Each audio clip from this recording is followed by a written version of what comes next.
Hello students, today we're going to use the iPads to make stop motion movies.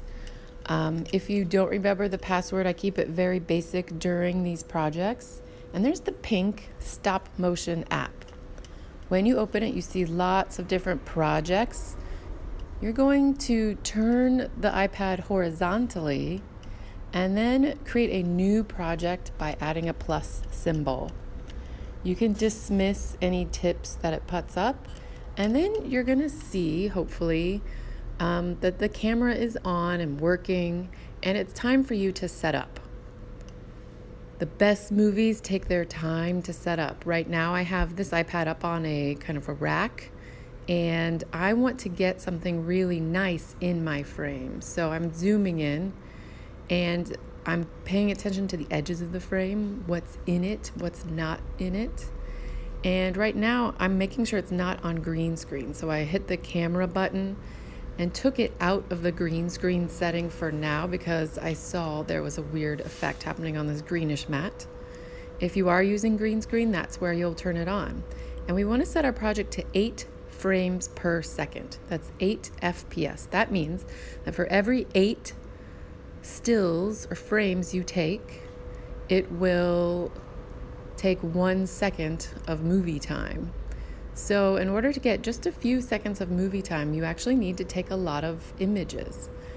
I'm also going to use a little light. Having extra light on your surface is one of the other ways you can make this look like a real little world instead of something you're doing in a classroom with lots of shadows all around. So I have clipped a light and I'm going to direct it at the subject on my screen. That's a little sheep. It's getting lit up and I can see its texture and detail. So the idea is you're going to start with something, take a photograph of it by pressing the red button, and then move it and take another photograph.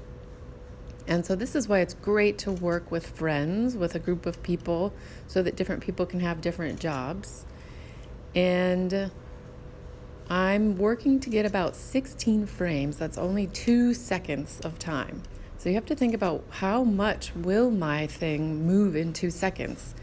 We normally don't move across a football field in 2 seconds. So what pace, how much of a little imperceptible move am I going to make it to pass this 1 second of time? What a lot of beginners do is they move things way too much in between frames so that our eyes have a hard time stitching them together. We want to stick with this 8 frames per second so that our eyes can stitch together these images, and it shouldn't take forever. A lot of professional animation, there's my 2 seconds of a sheep walking across this field. A lot of professional animators do it at much more than 8 frames per second. A lot of the times the computer animation is more like 30 frames per second. So I want to show you another possibility, and that's collage. So we have some magazines, and you can find images that you cut out and animate on a background. Right now I'm using a little dragon cutout, and if you noticed, there's a little timer button that's near the red button, and you can set it to automatically take pictures every 1 or 4 or 10 seconds.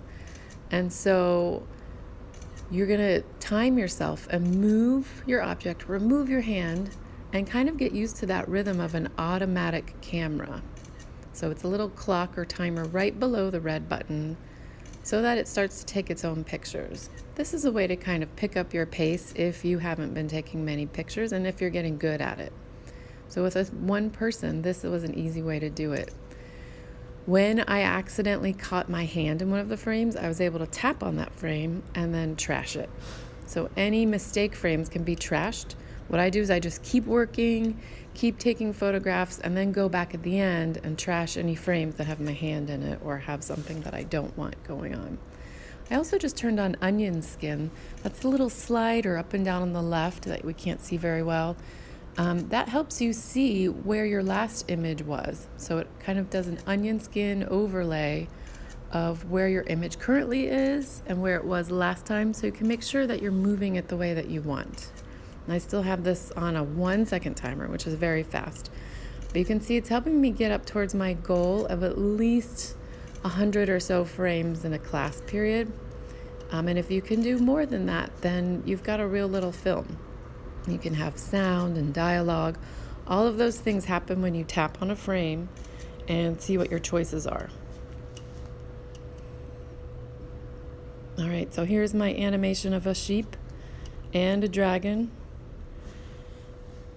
I see one frame I need to take out with the hand, and I want to show you how to carrot backwards. There's a little carrot, and that you need to name your project. I'd like you to name it with the names of the people in the group so they can get credit. So if you're in Miss Stevenson's class, you're going to put an S. If you're in Mr. Fisher's class, you'll put an F, and so on. That tells me whose class you're in, and then you're going to put the names of the students, just typed back to back without any spaces or commas or ands or anything. So there I am, typing in a project that would be created by Stephen and Fawaz. All right, let's have some fun.